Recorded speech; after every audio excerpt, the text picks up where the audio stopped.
15-year-old Isabel Awadala has traveled from her home in Arizona to sound the alarm about the burden her family is facing. Insulin is your life source. It's kind of like a heartbeat, you know? We need it every single day. The average annual cost of insulin for each patient doubled in the 4-year period between 2012 and 2016 to $5,700.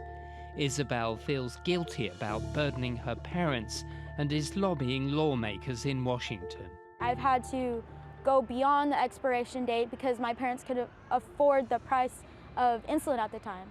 So that affects your blood sugars because the insulin has gone bad and it's not working effectively. And when I go to my doctor's appointments, they notice that and they ask you, what's the problem? It's, I can't afford my medicine. Rationing or taking expired insulin can lead to immediate hospitalization and even death. Stephen Schall, another patient with type 1 diabetes, has good health insurance coverage through his work in Baltimore, but the insulin pricing issue weighs on his mind. There are many actors in the whole insulin pricing equation.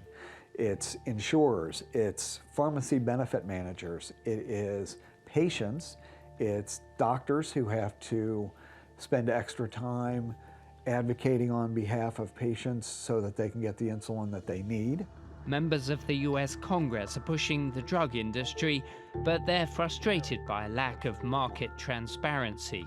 But it strikes me as bizarre that 100 years after insulin basically started to be used to treat diabetes, that we still have a system which guarantees an inflated price. Pharmacy benefit managers are the middlemen who are meant to negotiate lower prices for health insurance firms, but they use their power to demand large rebates from the drug companies. So, to maintain their profits, the drug companies raise their undiscounted list prices, forcing those without medical insurance to pay up front. The people who can afford it the least are the ones who pay the most for it, which is a travesty. No one in the United States should ever have to ration or die from lack of access to affordable insulin.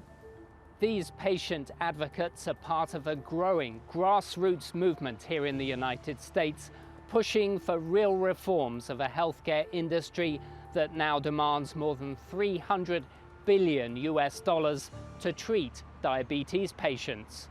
Daniel Ryntjes, TRT World, Washington.